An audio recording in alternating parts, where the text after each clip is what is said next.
Good evening, everybody. We are going to have a few words from Ms. Lacombe first, and then we'll begin the presentation. I just want to thank everybody for joining us.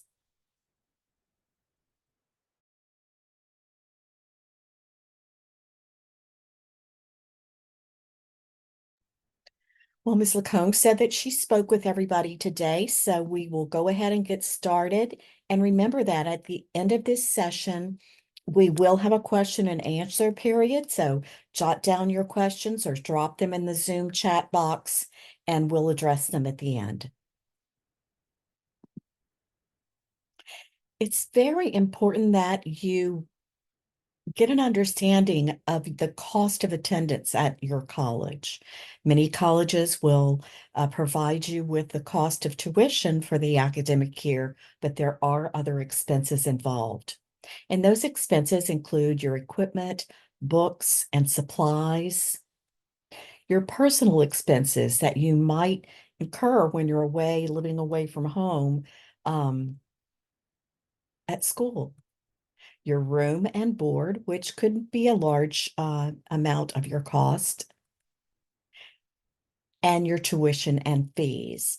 Now, remember that there are additional fees attached to your fee bill every semester, so make sure you're looking out for those and planning ahead for them.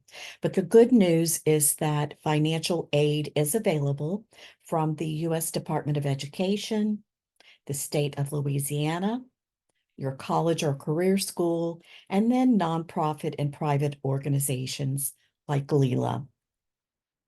There are three types of federal student aid. You have free money, which of course are grants that do not have to be repaid. I like to put earned money second. That's your federal work study. There are jobs available on campus if you're interested in working to help pay a portion of your college expenses. And then last would be borrowed money. These are federal student loans. And if you need them to finish your degree, they're a good investment, but otherwise be very cautious about accepting loans. Here you can see all of the federal programs listed and the dollar amounts that you could be eligible for. The federal Pell Grant, the FSEOG, the Teach Grant, and now they've named it in the Line of Duty Grant are all free monies that you could be eligible to receive from your college. Then federal work study.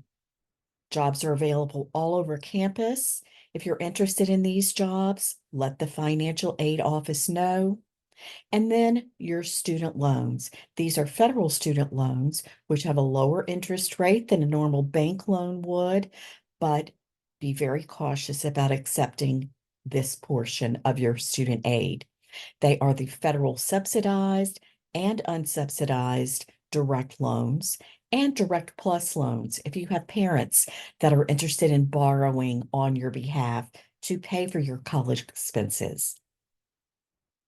As I mentioned, federal work study is part of the federal student aid program.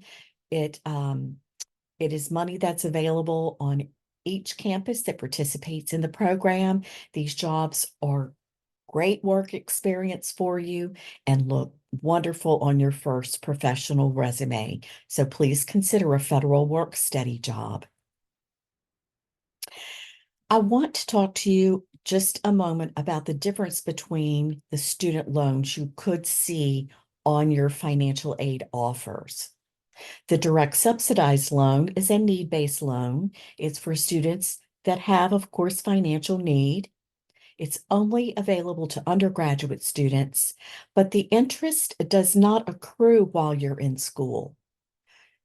All that interest while you're in school is going to be waived until you graduate.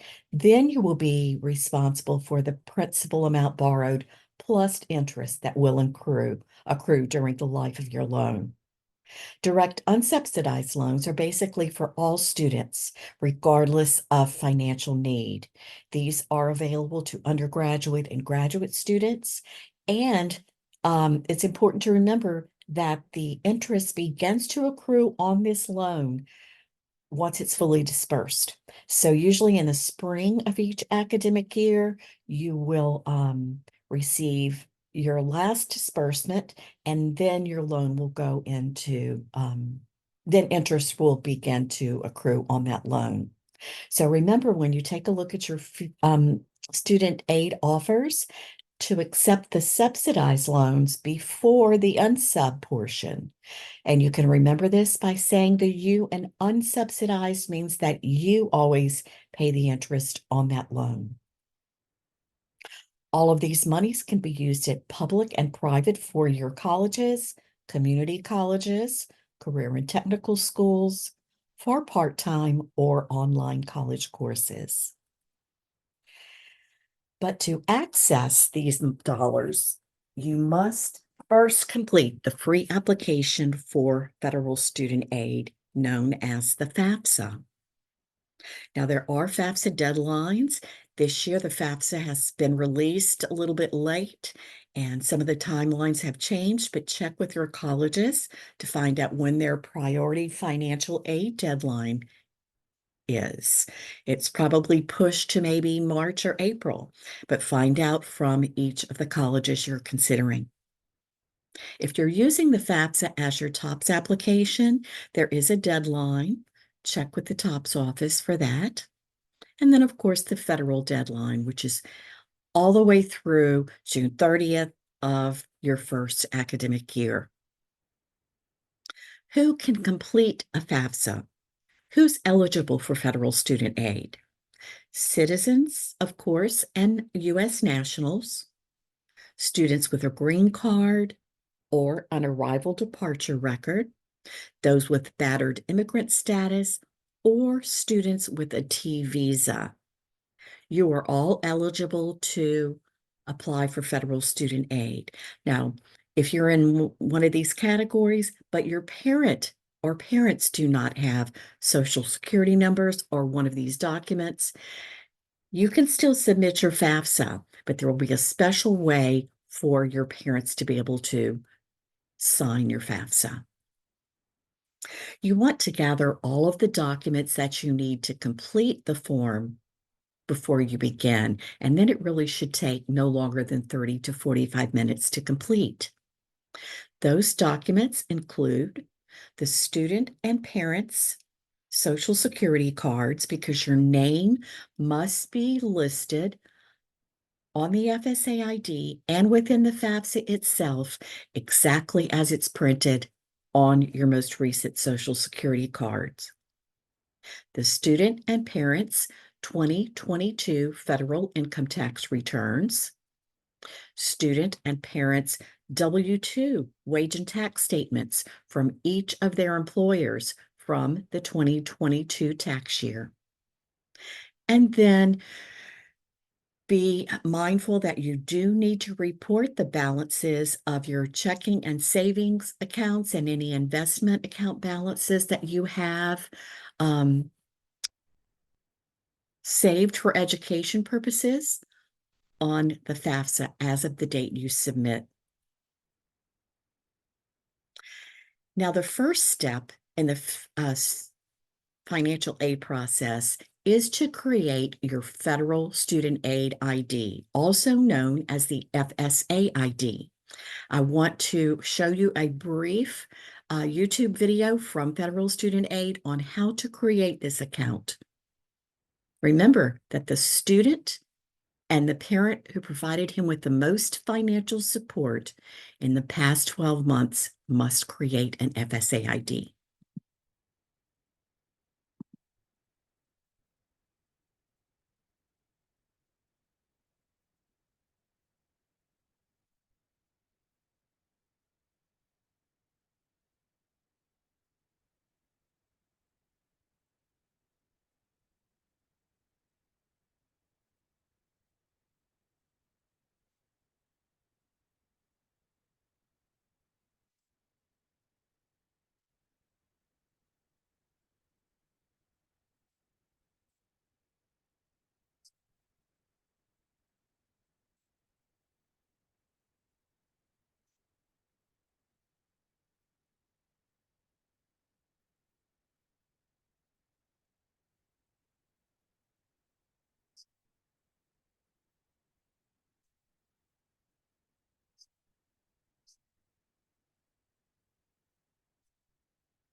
So you can tell that this is a very important part of the process. If you have already created your federal student aid ID, you'll want to make sure that everything is matched through the Social Security Administration. If you have questions about that, or if you did not receive an email from the Social Security Administration telling you that your information was verified, give me a call and we'll see what we can find out. It's also really important to jot down your usernames and passwords because you are going to need this information every year that you are going to be in college. You must submit a new FAFSA for every academic year. This is the format that Leela uses when working individually with families to create their IDs and complete their FAFSAs. If you'd like a copy of this form with live hyperlinks, I'm happy to send it over to you. So you have your federal student aid ID created. It's time to begin the 24-25 FAFSA. Remember, if you select the 23-24 form, you're going to be applying for financial aid for this academic year, and you haven't graduated from high school yet. So make sure you're completing the 24-25 FAFSA. You will log in with your username and your password, and you'll identify yourself. In this instance, we are assuming that we are working directly with the student. The student will log in and see the information that he or she provided. Please check over this to make sure that it is correct before you continue. You will automatically be asked to provide consent to allow the IRS to transfer your tax information over into the FAFSA itself. This will work for most people. Some it will not. That's why it's important to have your 2022 income tax forms with you when you begin. You must provide consent to the IRS, or the student is not going to be eligible for federal student aid. This is a new part of the process this year. Everyone must consent, whether they filed a return in 22 or not, to have the IRS check their site for your tax information. There are 5 sections that need to be completed in the student section. Those will include personal circumstances, demographics, financials, the colleges you're interested in, and then the signature section. I'm not going to go through every page of the FAFSA, but just a couple of key points that we receive the most questions about. And this is one of them. Remember, whether you have taken dual enrollment courses, clubbed out of courses, taking AP courses, everyone in the class of 2024 will report that they are first-year freshmen unless you've received federal student aid in the past. You will be asked to identify yourself. You will be given a series of statements. If you can check yes to just one of these statements, then you are considered an independent student and will not be asked to provide information about your parents. However, if you do check yes to one of these questions, be sure to provide supporting documentation, legal documents showing that your situation is as stated. I want to briefly go through these questions because we do have a lot of calls about this specific section. And they're asking here if the student is currently serving on active duty in the U.S. Armed Forces for purposes other than training. So if you're going on into boot camp after high school, that is considered training. Yes, you do need to complete your FAFSA. You will be considered a dependent student. Is the student a veteran of the armed forces? Does that student have children that he provides more than 50% of their financial support. At any time since the student turned 13, was he an orphan? Was he a ward of the court or in foster care? Is the student emancipated, or is he in legal guardianship with someone other than his legal parents? So, if you are in one of these situations, remember to start gathering those documents now. The financial aid office will ask you for them. If you have some other special circumstances, perhaps you are an unaccompanied youth, you've been identified by your school district as being homeless or at risk of being homeless, you'll want to answer this question appropriately. And then you will begin to be asked questions about your parents because they, as a dependent student, will be asked to provide information about themselves on your FAFSA. So make sure that you are walking yourself through each one of these questions. If you choose not to provide information about your parents, or your parents refuse to contribute, you can still complete your FAFSA, but remember that you will only be eligible for a direct unsubsidized loan, and that's not a great kind of direct loan. So make sure your parents understand the importance of contributing to your form.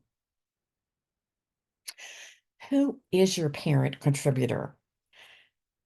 Basically, and the questions will walk you through this within the FAFSA.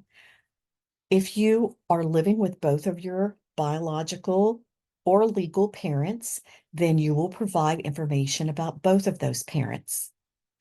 But if the parent who has provided you with the most financial support in the past 12 months has either never been married, is divorced or separated, or doesn't live with the other legal parent, you will use only that parent's information on your FAFSA. Unless that parent is now remarried, and then you will report the parent who provided you with the most financial support in the past 12 months and that parent's spouse or your step parent. I know that this can be confusing, so as you work your way through the FAFSA, feel free to ask for help. I'm always here to answer any questions that you might have. Here you will see that this student has been asked his parents' first name, last name, birth date, and then they'll be asked their social security number and an email address. Remember that this is the parent that provided you with the most financial support in the past 12 months, and only that parent will be listed here. You'll move into the student demographic section where you'll be asked specific questions about yourself. There are questions that you may prefer not to answer, but there are questions that are mandatory. You will be asked in the demographic section about your citizenship,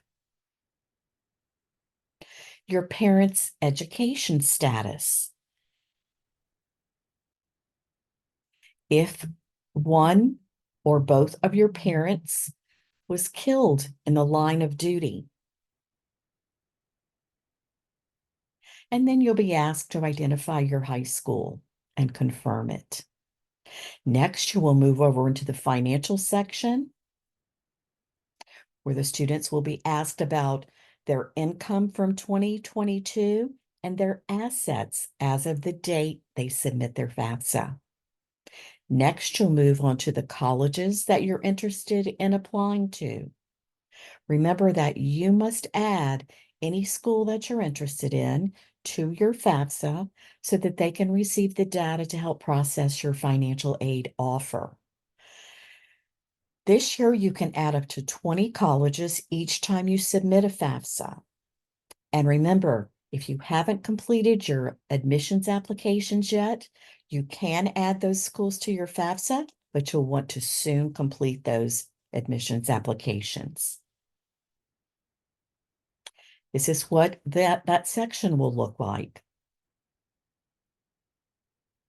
And then it's time for the student to sign the FAFSA. But before you do that, use the downward arrow on the right-hand side of the form to drop down those individual categories. You want to see the questions you were asked and your answers to each of those questions so that the correct information can be sent on to federal student aid. You will be shown a list of the people that you've invited to contribute to your FAFSA. And then it's time to sign. You'll sign using your FSA ID, but you're not ready to submit yet. Information has to come from your contributors. Go ahead and sign your form, and you're told that your form has been submitted. And you'll be able to see who's going to be receiving those invites. Next, those contributors will receive an email from Federal Student Aid telling them that you have begun your 24-25 FAFSA, that you would like for them to contribute, what you are going to be eligible for if they contribute, and letting them know that without their information, you will only be offered unsubsidized student loans. The parent will then log in using his username and password. The parent will provide consent to have his tax data transferred from the IRS. And then demographic information will be asked of the student's parents. What's your marital status? How many college students live in your household? How many people are your dependents when you completed your tax return or who live in your household? Then questions about the parents' finances, their income from 2022, and their assets as of the date they submit the FAFSA. Did anyone in the parent's family receive any of these federal benefits or participate in any of these federal programs? As I mentioned, tax filing status will be asked of the person, of the parent who provided the most financial support to you during the past 12 months, and then their family size. Of course, you and that parent will already be calculated, and then you will add, or the parent will add, how many other dependents he may have in his household. Then more information about the parent's tax returns. And then a few of the questions that are still going to be manually entered by the parent, any child support they received in the last calendar year, the balance of any savings and checking accounts that that parent might have, including any cash on hand, current net worth of businesses or investment firms, parents, if you have those, and then the net worth of any investments, including real estate that you own, investment properties, but not your family home. And then it's time for the parent to sign and submit. Again, you want to check each of these categories using that drop-down box to see all of the questions you were asked and your answers to each. If you're sure everything is correct, the parent will then sign the FAFSA and it's submitted. Now, I want to cover this quickly because this often comes up. If you find yourself in a situation where you are not living with your parents, let's say you live with grandparents, relatives, neighbors, anyone who provides you with support, those people will never be listed as contributors on your FAFSA. You must enter your legal parents' information. But if you live with your grandparents and they have legally adopted you, they are now your legal parents. So you will provide information about them in this case. If you live with an aunt and she's your legal guardian, then you can get your guardianship documents ready. You will not provide her information nor any other adults. You are considered an independent student just by being in legal guardianship. So once your FAFSA is submitted, this is sort of the route that it takes.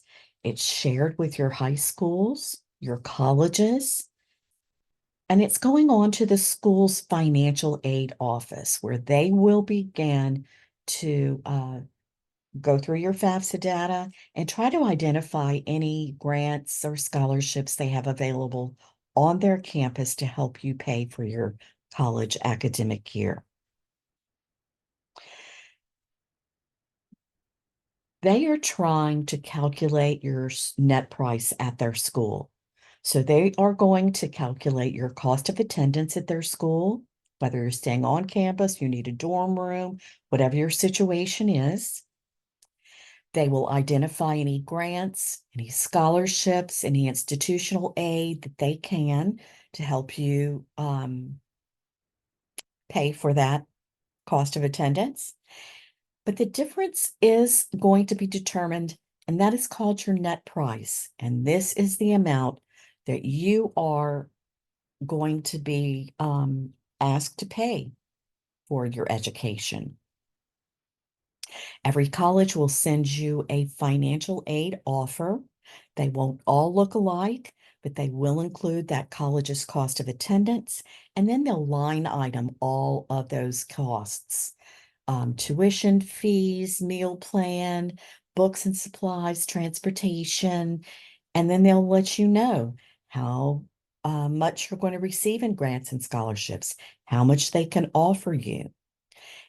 They might also offer you some direct subsidized or unsubsidized loans to help you pay for that net price.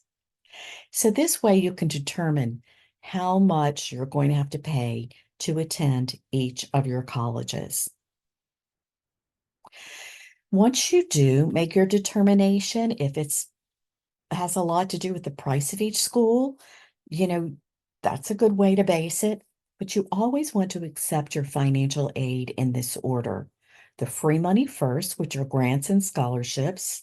That doesn't have to be repaid because it's gift aid. Federal work study has already been earned, so you don't have to pay that back. But your last category will be student loans. And this is available. They're available to help you pay for your college expenses, but only accept the portion that you're going to need to complete your academic year. That's why it's important to begin your scholarship search or continue it if you've already begun. Where can you find scholarships? Your colleges, private organizations, community groups and churches, nonprofit groups like Leela, social organizations. Perhaps your parents have an employer who will pay toward the cost of that child's education. But check around. Your school counselor is the best link to these monies. So make sure you're checking with her and checking her announcements. Leela is offering a $1,000 FAFSA completion scholarship again this year. We will pick one lucky winner every month. So if you haven't already applied for Leela's FAFSA completion scholarship, you can use this QR code to go directly to that application. Or if you'd like me to send you the link, I'm happy to do that as well. If you decide to stay in Louisiana and attend a college here, we are offering a $1,000 quarterly scholarship. This is also for students who are already in college, older siblings, parents, anyone who is already in college in Louisiana is eligible to apply for this scholarship. Now, if you find that you have exhausted all opportunities to apply for scholarships, you've exhausted grant state aid, federal aid. Leela does administer a nonprofit education loan program called Leela Choice, and you can find out more about that at leela.org. Our FAFSA completion guide has been finished and published, so we want to make sure that you have your copy. Contact me directly if you haven't received it. I'm happy to forward it on to you.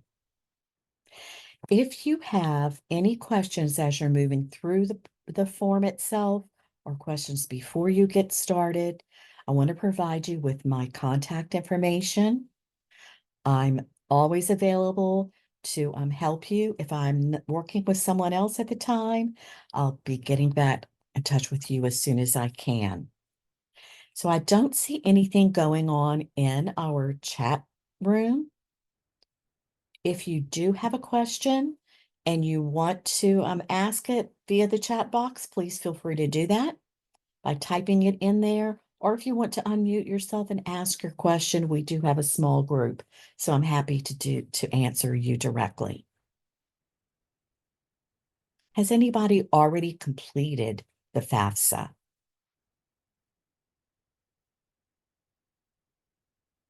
If you haven't, you want to make sure that you are getting that federal student aid ID created, because it usually takes about 3 days for Social Security to verify your information so that you can get started.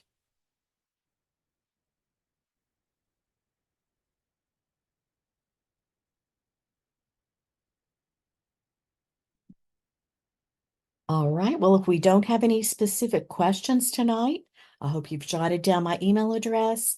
You may want to contact me privately to talk about a special situation, but I do want to thank you for participating this evening, and just know that you do have support and we are here for you. If you have problems, let me know. I'm going to go ahead and close out the session. If you need to talk to me directly, oh, I think I do see someone. Oh, that was so nice. You're welcome, Kaylee. Thank you. Good night, everyone.